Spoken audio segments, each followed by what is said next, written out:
Hey there, folks. Welcome to Spectrum Pulse. We talk about music, movies, art, and culture. And honestly, I wanted to have this out a little bit before now, and certainly before talking about the new Kendrick Lamar album, but schedule's kind of drifted off track, and that project's going to require a lot to unpack, so we're going to go through all this first. Consider it catching up on all the underwhelming disappointments the past couple weeks. Let's get on the pulse. So yeah, before we go any further, if you'd like to like and subscribe, I'd be extremely grateful. With these sort of compilations of reviews, they really don't get a lot of traffic. I'd appreciate if you share as well, especially when a lot of these reviews are pretty middling. But if we got 7 projects on the docket, let's first talk about From Parking Garage, if we haven't said it already.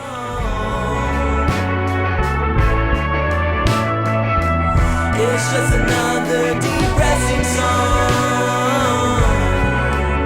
So it's been a while since I've tackled a project from a patron explicitly, especially one that's a bit of a swerve outside of what I'd normally cover. So let's talk about Parking Garage, a Georgia band that started off among indie rock and Midwestern emo and had some truly abysmal production on their relatively underwhelming 2019 debut. But for this EP, you can tell they've tidied things up a decent bit, leaning more into some liquid funk rock tones you'd hear from mid-period Red Hot Chili Peppers, matching their usual downbeat emo subject matter. And it's certainly a unique combination that winds up giving the album a little bit more color and groove amidst all the wallowing, with some twinkling keyboard touches and even some splashes of horns. It gives the band an identity and some tunefulness that helps their hooks have a little bit more staying power. That's nice to hear. The problem is that everything else around this central idea needs a lot of work. The production might be mostly competent, but it provides very little texture and feels weirdly sanitized, with the guitars having no sizzle or punch, and the drums feeling really underpowered with the filmy cymbals louder than the snares of the kick. Then there's the songwriting. You'd think the strength of emo balanced out against funk rock would be an excuse to get wilder or weirder with a lot of the content, but more often than not, the only strength of the angst is this self-awareness that they're hitting familiar points in the genre. And I'm sorry, you need more than that. Before you can start getting meta about another depressing song or another love song, even if part of the point is just going through the motions, you need that stronger chord to find to back any of this up. But the biggest issue, it's the vocals. The singing is often placed deeper in the mix than it should be and sounds very poorly mastered, honestly kind of sounding nasal in a very Rivers Cuomo vein, often lacking in power, and when they're belting, just going off key. If you're gonna lean on funk rock and emo, both of which are genres that rely on the unique presence and personality of the lead to carry it, I'm sorry, it's too sloppy and amateurish to really excuse. But that's really the issue of the EP. There is promise here, but a lot of more refinement is required, and as someone who's not big on this era of the Red Hot Chili Peppers that they're referencing, maybe it'll work for others to get in on the ground floor. I'll give them that. Not bad. Next up from Swedish House Mafia, Paradise Again. When he sleeps, or does he know the pictures that you keep? So we're just gonna overlook how, even for an electronic act, this is a strange career arc, right? Swedish House Mafia had a short run of singles collected in a couple compilations in the late 2000s and early 2010s, had their biggest crossover hit with Don't You Worry Child nailed as their farewell single, also happens to be one of the best hit songs of the 2010s, and then they split up for nearly a decade before reforming and putting out their debut album this year. Now granted, for EDM and house supergroups, it's certainly feasible something like this might happen. This is not an album genre, so to get a project now that's about an hour long and probably functioning more as a compilation of singles that have been pulled together from the past 3 to 4 years, it's not surprising. What might be more of a shock is that the overall flow of this album is surprisingly decent and it doesn't really lag, mostly because it serves to remind folks just how dark Swedish House Mafia could get with some of their samples and their pulsating pivots, the most glaring being the gurgling, jagged stomp of It Gets Better,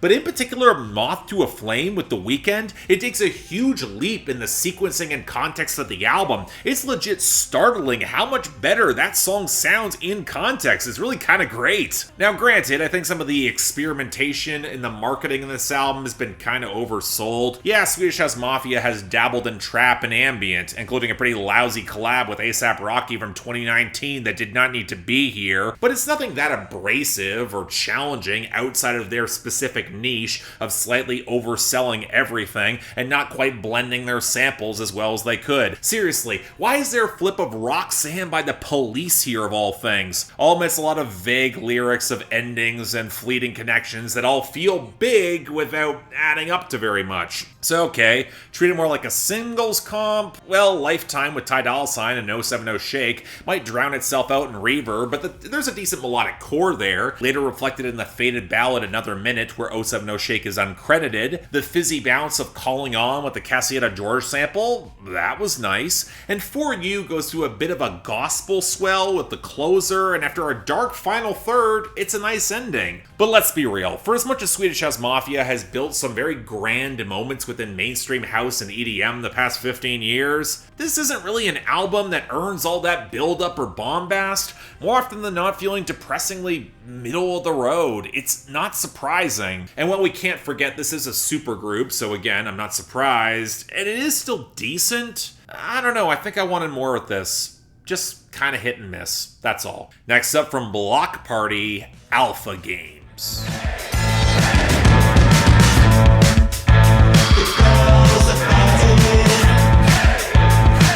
You know, against my better judgment, I was really excited for this album. Bloc Party has made some of the most kinetic indie rock of the 2000s, and yeah, things fell off with Four and Hymns, and the departure of their bassist and drummer Matt Tong, and it's been 6 years since the last album, but hey, it can still be good, right? Well, in the first couple songs, it might seem like Bloc Party is back to their frenetic, percussive focus, with a lot of wiry grooves that continue to pull from dance, sharp melodic guitar work, and Kelly's yelping delivery, even if the drums can't possibly feel as sharp as they did with Matt Tong, and there's some really ugly tones that creep through like on the solo of The Girls Are Fighting. But things start feeling ever so slightly off right on the first song, when you realize how Kelly's flow feels clunkier than it really should, where the lyrical meter either feels overstuffed or embracing this wonky sing-song cadence without the intensity or the urgency to match the riffs, or just lyrical choices that are trying to sound a little more horny but wind up as kind of goofy on a song like Traps. It's camp in the execution, but not as fun as it should be. And while that's a juxtaposition intended on a song like You Should Know the Truth,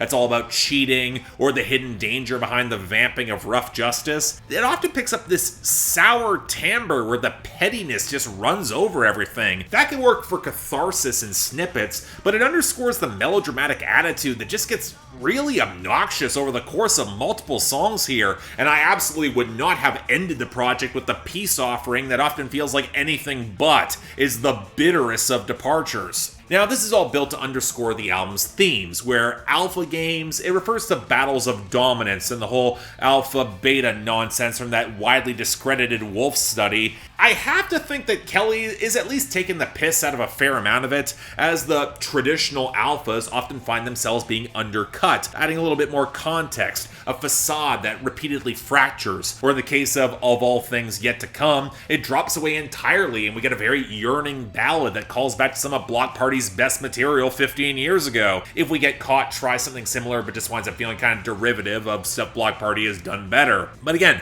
that's the thing. The swaggering alpha attitude, it doesn't even translate on the level to be deconstructed. Maybe if this album had dropped in the original lineup with the 2000s with a tighter and more jagged and aggressive rhythm section, and even with a lot of these themes, it could have come across a lot better in that time than how often this album will settle for vindictive misery. Hell, it probably would have worked in the 2000s. But the only way you win this game, it's not to play. This is mediocre at best. Bloc Party's done far better. It's just repeating the past. I'd move on. Next up from Flor, Future Shine.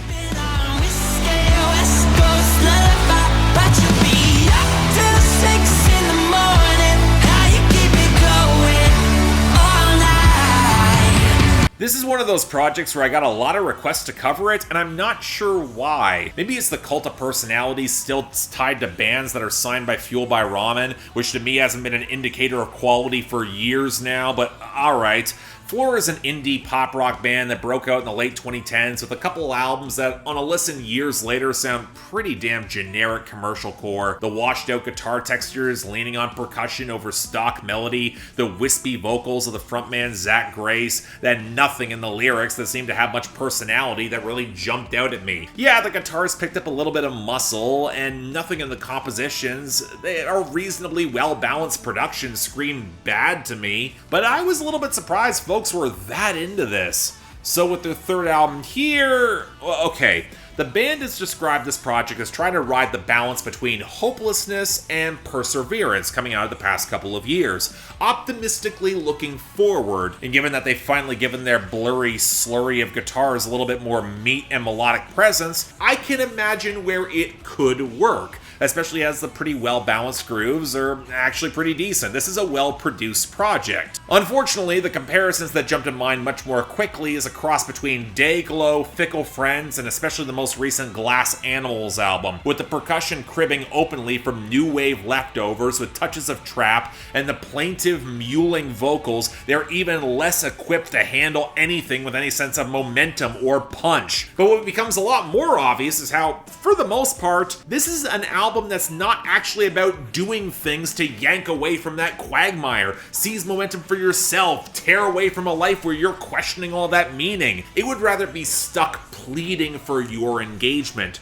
watching those who are actually doing things where it's less critique and more playing like Echo Smith's Cool Kids, where they just want to be included, which doesn't really help a band that's struggling for any sense of unique personality if they just want to be on the sidelines. And yes, there is some overblown yearning on hooks like "Gotta Do Something" and "Take It Back Home," but in both cases you can tell they're not really driving their own stories. They're more vague, inspirational reflections at best, and it's juxtaposed against all the listless farting around that'll surely be good commercial core, but it kills any sense of emotional investment for me. Is the AJR problem where they prefer to wallow in self-justifying meta text, and you gotta drag them kicking and screaming to be characters in their own goddamn story. But for as excruciating as AJR is in their personality and the lyrics, you know what? It's a personality. This album just rides on inoffensive melodic hooks and goes no further. You've probably heard dozens of acts like this in the late 2010s.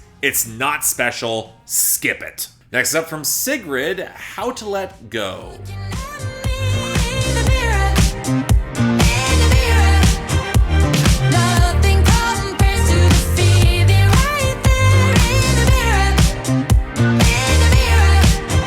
Honestly, I found myself a little bit surprised how excited I was to cover this. Less because I was over the moon about Sigrid's debut album Sucker Punch, which was a solid but not exceptional pop album, but more just how the Beck songs from that project have really stuck with me the past couple of years. So now with this album, we got a project that feels more streamlined, more focused, more groove-driven, more consistent, and nowhere near as good. See, part of the problem is that Sigrid's greatest strength was her sheer raw power, her earnestness, where even if her production and melodic approach felt kind of basic and broadly sketched, it played into that strength, which is much harder to do when you lock your guitars pressed into slurry and new disco grooves picked up from the producer of Dua Lipa's We're Good that more often than not wind up feeling clunky rather than soaring or flying. That's not saying Sigrid doesn't have the personality to saturate the mix. She's certainly trying really hard to sell this. Someone move her towards chamber pop or rock. She's got the voice and presence to do that. The sharper groove on Thank Me Later is definitely proof. But this sort of slick, retro cool, it's not in her natural wheelhouse. So when her sharper, keening vocals clash with the more dense programmed percussion and arranged mixes, it winds up sounding a lot messier than it should, especially in the flagrant overuse of compression in the vocal mixing that's somehow worse than it was on Sucker Punch. And there's a part of me that feels convinced some of this has to be labeled trend chasing towards a sound that they might have thought was hot without understanding the strengths of that sound or the artist. That has to be the only way to justify the goopy Doja Cat ripoff of A Driver Saved My Night. But part of this also comes with the acknowledgement that Sigrid can be a little bit limited. She needs the right support, and that takes us to the content. And look, I like Sigrid. She's the sort of optimistic performer who will always swing for broke. She's always on the move. She yearns so hard. She'd rather love and lose hard than not love at all, and there's a tremendous amount of charm for that for me. But the downside is that when this album tilts into self-esteem anthem cliches like Bad Life, that bizarre collaboration with Bring Me the Horizon of all bands, and man, Ollie does not sound good there. It feels way more generic than it should, mostly because the power in these broad sentiments is not being utilized effectively. Mostly because a lot of these songs are missing that unique detail to really stick out. Sadly, this album really ran together fast for me. It's generally decent, but it's a sophomore slump, at least to me. Real disappointment. Next up from Future, I Never Liked You. Shoot a 10, my twin serving dog food. Going as promote, I charge $350 for a walkthrough. Back to back in Saudi Arabia, I charge 1.5. Look, I already reviewed this one at length on Billboard Breakdown, given that the majority of it's squatted in the top 40, but I've also reviewed a lot of Future albums over the past 9 years, and while I can say it's better than his last few, that's not exactly a robust endorsement. Yeah, the percussion is a little bit more kinetic, and Future sounds a bit more engaged in a couple of these songs, until you realize that he often runs out of energy midway through a verse, and his flows get slower and clunkier and sloppier, and that for as much as Future claims the top of this trap pyramid, he still can't find production where the trap percussion is mastered properly. And again, is this really the bar we have set for Future at this point? Just a modicum of competence to gloss over how the brand names and the drug abuse and the graphic sex whirled into a miasma of nihilistic hedonism? They're the exact same notes he's been hammering for nearly a decade. The majority of the solo cuts here you could drop onto other Future albums or mixtapes, and many people could never tell the difference. And it's not like the guest stars like Drake, Kanye West, Kodak Black, ESTG, Gunna, or Young Thug. They're really giving a performance or content that's outside of any expectations. And it doesn't help matters that more often than not, Future himself doesn't sound like he cares. Where yes, the effortlessness is part of the appeal, probably the only reason why he dropped a reference to buying an NFT in 2022 when they've long since become a losing business venture. And while despite some of the more mimetic lines describing ridiculous sex acts, I'd actually argue this album feels less toxic than Future usually is. Maybe thanks to some distance from real-life relationship drama, but that might be a double-edged sword, because without those darker impulses across Monster and Dirty Sprite 2, this album kind of loses a lot of its transgressive flair. If anything, it's just more lethargic brand name porn, where if you catch the vibe or click into the empty flexing, there might be something here, but if you can't, it's not an album that's layered or clever enough to go beyond it, or one that can leverage the atmosphere effectively because the sequencing is wonky and the production is inconsistent in all the fine details. That's not saying there aren't moments where the vibe clicks for me, I'll bring them up again. Gold Stacks is probably the best song here, followed by Puffin' on Zooties, so the way things going, the last of which if you gave the instrumental the Rod Wave, you could have something special, maybe. But if Future very obviously does not care about a lot of this, why should I? It's not close to his best nor his worst, but outside of any tracks that stick on the charts, I'm gonna forget this exists in record time. Just saying. And finally, from Jack Harlow, Come Home, the kids miss you. I caught a buzz and you did too, but you tweaking. I look like I've been getting money, how reeking. You smell me, that's LV. Walk around with my chest out and my skin smooth, I'm healthy.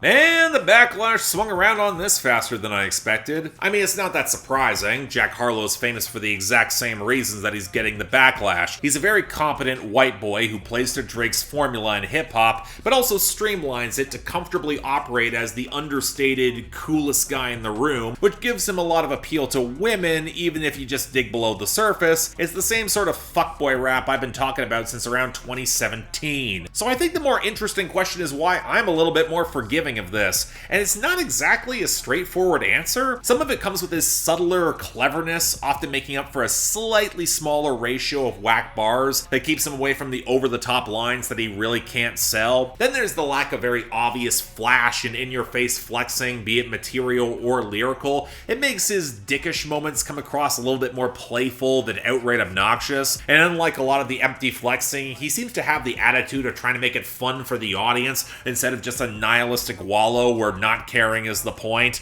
and that gives him the edge over, say, G-Eazy or Black Bear. But more often than ever, he seems to have enough self-awareness of his lane where the stakes might be very low, but he consistently meets them. He's got a pretty low ceiling, but that can work in this lane. Of course, that might make for very solid pop singles, but not good albums, because eventually you're going to have to show a little more dimensionality outside of even this one lane, and even if the industry is convinced this guy's going to be the next big thing, the major asterisk to his shelf life will be keeping up the hits. He doesn't take enough risks to go further otherwise.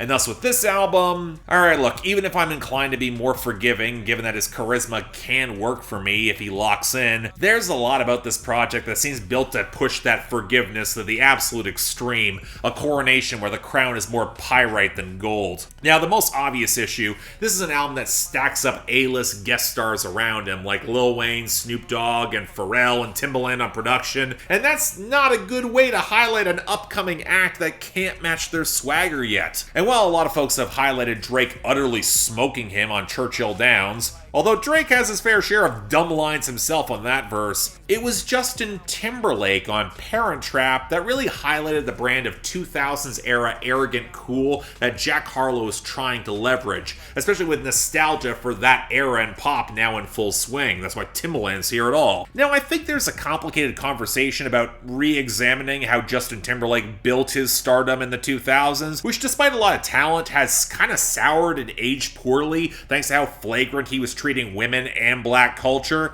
and Jack Harlow seems smart enough to dodge that, but that was also an R&B for Justin Timberlake, where he could leverage a good voice and strong stage presence that Jack Harlow doesn't really have, and as a rapper you expect him to fill in that gap with wordplay and content, and I mean it's there, but it's spotty, with the more flagrant lines stand out when your entire vibe is projecting coolness. Movie Star in particular is just terrible, one of the worst songs I've heard all year. How did Pharrell pawn him off that beat? And even if he sidesteps the relationship drama, I mean there's songs about side pieces and secret connections, but nothing with a lot of stakes. Jack Harlow seems pretty careful to keep all his affairs under wraps. It doesn't really leave the album much in the way of conflict or drama, give us reasons to care about what he might want beyond just setting the vibe. And unfortunately, going to the production and hooks, it's pretty hit and miss as well. As much as the album is trying to take us back to 2006, but with modern trap beats, there's a lot about even the upper end of hip-hop production in that era that's aged pretty poorly, and without more robust melodies to support his hooks or the more defined topics and moods for specific songs, especially as Jack Harlow's a pretty weak singer as well.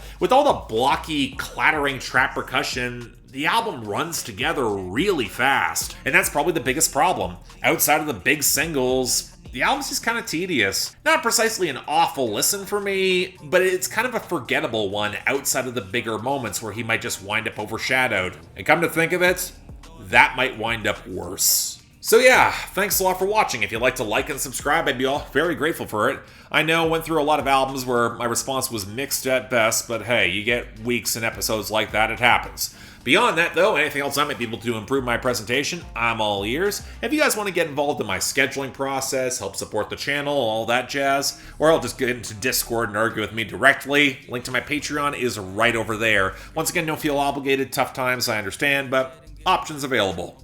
Till then, I'm Mark, you're watching On the Pulse on Spectrum Pulse, and I'll see you next time.